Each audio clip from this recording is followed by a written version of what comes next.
बड़ी प्रसिद्ध पंक्ति है, सब गाते हैं उसे। उसमें एक छोटी सी लाइन मैंने भाव से ही बस सोचा कि कौन कहता है भगवान आते नहीं खाते नहीं, ये सब आप सुनते हैं। तो वैसे ही उसमें कौन कहता है भगवान रोते नहीं, कौन कहता है भगवान रोते नहीं, कौन कहता है भगवान रोते नहीं, कौन कहता है भगवान रोते नहीं। तुम सुदामा के जैसे रुलाते नहीं, तुम सुदामा के जैसे रुलाते नहीं। कौन कहता है भगवान खाते नहीं, कौन कहता है भगवान खाते नहीं, कौन कहता है भगवान खाते नहीं, कौन कहता है भगवान खाते नहीं। बोलिए किसके जैसे नहीं खिलाते? बेर शबरी के जैसे खिलाते नहीं, बेर शबरी जैसे खिलाते नहीं।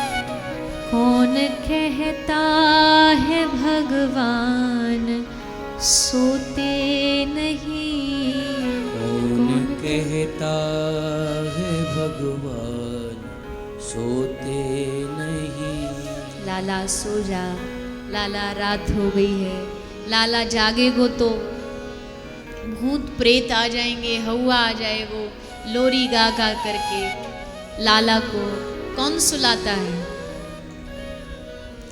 माँ यशोदा के जैसे सुलाते नहीं, माँ यशोदा के जैसे सुलाते नहीं। कौन कहता है भगवान नाचते नहीं, कौन कहता है भगवान नाचते नहीं। गोपी कहती है खबरदार, हमें नहीं चाहिए वो भगवान जिसके हाथ ना हो, हमें नहीं चाहिए वो भगवान जो मुस्कुराता ना हो, हमें नहीं चाहिए वो ईश्वर जो हमारा हाथ पकड़ करके नाच ना सके।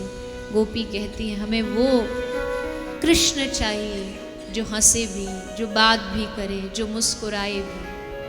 जिस दिन आपने ये समझ लिया ना आपके घर में जो भगवान है, आपके घर में जो भी हम राम कृष्ण हरि जो रखते हैं, मूर्ति रखते हैं, जिस दिन आपने उसको मूर्ति ना समझ के मान लिया ये साक्षात भगवान मेरे घर विराजमान है, देखना उसी दिन से वो मूर्ति आपसे बातें करने लग जाएगी। हम मानते नहीं ना, हमें अभी भी वो मूर्ति लगती है। एक ऐसे महात्मा जी एक दृष्टांत देते, भगत था तो मन में कोई उसकी इच्छा थी बालक पुत्र प्राप्ति की, किसी ने कह दिया लड्डू गोपाल जी की पूजा करो। लड्डू गोपाल जी की पूजा की, कुछ नहीं हुआ। तो सोचा ये तो कुछ काम नहीं आए, सोचा फिर कमी थोड़ी अपने सनातन धर्म 33 करोड़ देवता हैं, चेंज कर लो, दूसरा पकड़ लो, शायद ये काम बना दे। वैसे ये पद्धति ठीक नहीं है। अन्याभिलाषिता शून्यम ज्ञान कर्माद्य नाव्रतम, श्री रूप गोस्वामी पाद कहते सब अभिलाषाओं से शून्य निष्काम अनन्य भक्ति ही, अनन्य माने एक के प्रति भाव। 10 जगह पानी खोदने से पानी नहीं निकलता, एक जगह खोदने से निकलता। तो ठीक नहीं, पर अब कलयुग है, चल जाता है।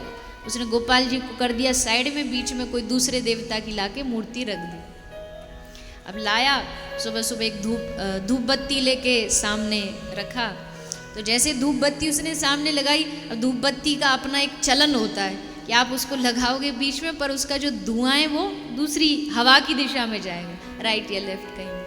तो लगाई बीच में धूप बत्ती, पर वो जो धुआं जा रहा था वो जा रहा था गोपाल जी की तरफ, लड्डू गोपाल जी की ओर।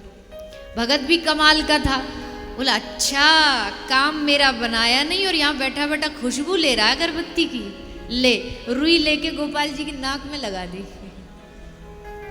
हमारा काम नहीं बना तो हम सूंघने ही नहीं देंगे तुझे। और जैसे उसने रुई लगाई ना, लड्डू गोपाल जी से लड्डू गोपाल जी प्रसन्न होकर प्रकट हो गए। अब घबराए, क्या हुआ क्या हुआ? लड्डू गोपाल जी बोले हम तुझ पे बड़े खुश हैं। बोले इसमें खुशी वाली बात कौन सी है? यही तो खुशी वाली बात है, सारी दुनिया हमको मूर्ति समझती है, पर तू पहला इंसान है जिसने ये सोचा तो कि ये सूंघते भी हैं, इनमें खुशबू लेने की शक्ति भी। बस इस पे खुश हो गई। न जाने कौन से गुण पर दयानिधि रीझ जाते हैं, नहीं पता हमारा कौन सा अवगुण भी उनको कब अच्छा लग जाए नहीं पता। और वो इतने दयालु हैं, वो अवगुणों को देखते नहीं। हजारों अवगुणों एक गुण दिख जाए बस, हजार गलती माफ। नई अवगुणों को देखते तभी तो हम जैसे खोटे सिक्के चल जाते।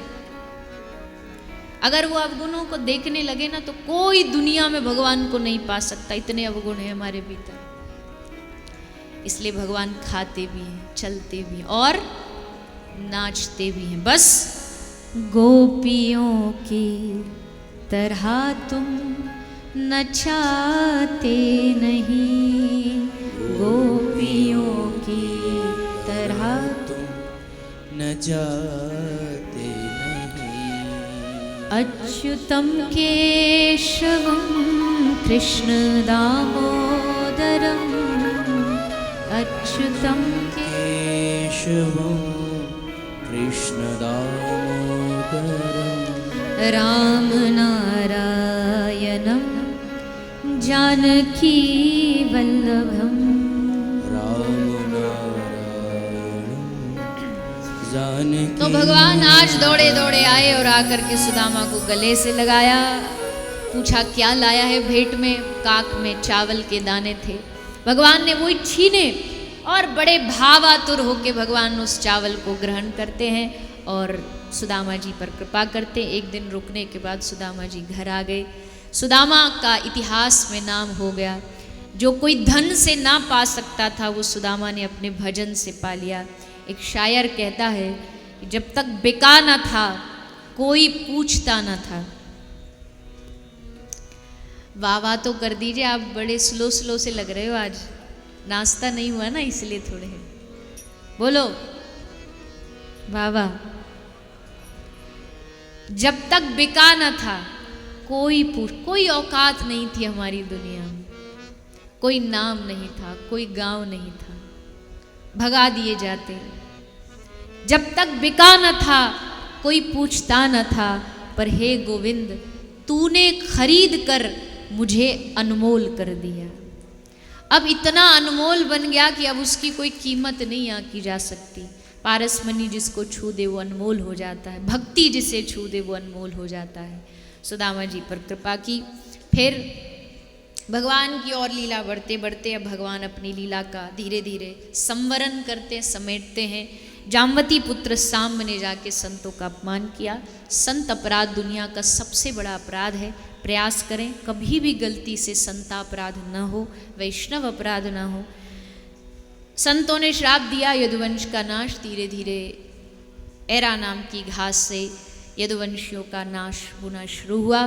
एक व्याध का बाण भगवान के चरण में आके लगा। भगवान विमान पर विराजमान होकर के उद्धव जी को उपदेश देते हैं। बड़ा सुंदर उपदेश दिया है भागवत में। और जाते जाते कहते हैं कि कलयुग में भागवत ही मेरा प्रत्यक्ष स्वरूप है। श्रीमद्भागवताख्योयम प्रत्यक्षः कृष्ण एव ही, यही भगवान ही भागवत रूप में विराजमान है, ऐसा भगवान ने आदेश दिया। और कहते हुए भगवान अपने धाम में चले गए। ये भगवान की लीला विश्राम होती है। आगे नव योगेश्वर संवाद आता है, एल गीत, भिक्षु गीत। भागवत में 7 गीत हैं, 5 गीत हैं 10वें स्कंद में, 2 गीत हैं एकादश द्वादश स्कंद में। इसका वर्णन किया गया है। गुरु दत्तात्रेय की कथा सुनाई गई है। 24 जिन्होंने गुरु धारण किए, पर 24 शिक्षा गुरु। शिक्षा 24 हजारों से भी ले सकते हो, पर दीक्षा गुरु एक होता है। दीक्षा गुरु बदले नहीं जा सकते। मन मौजी आए, आज ये अच्छे लग गए, इनको बना लिया, कल दूसरे वाले अच्छे लग गए, ऐसे गुरु नहीं बनाए जाते हैं। जीवन में गुरु एक बार होता है। गुरु चले भी गए, उसके बाद भी गुरु बदलने का हमारा कोई अधिकार नहीं। लेकिन मन मौजी की भक्ति में हम यही करते हैं। आज इनका प्रवचन अच्छा लगा, 7 दिन में डिसाइड कर लेते हैं कि इन्हीं को गुरु बनाना है। फिर बाद में जाके अरे हम तो ऐसा, हम तो वह, ऐसा नहीं। सोच समझ के गुरु बनाइए।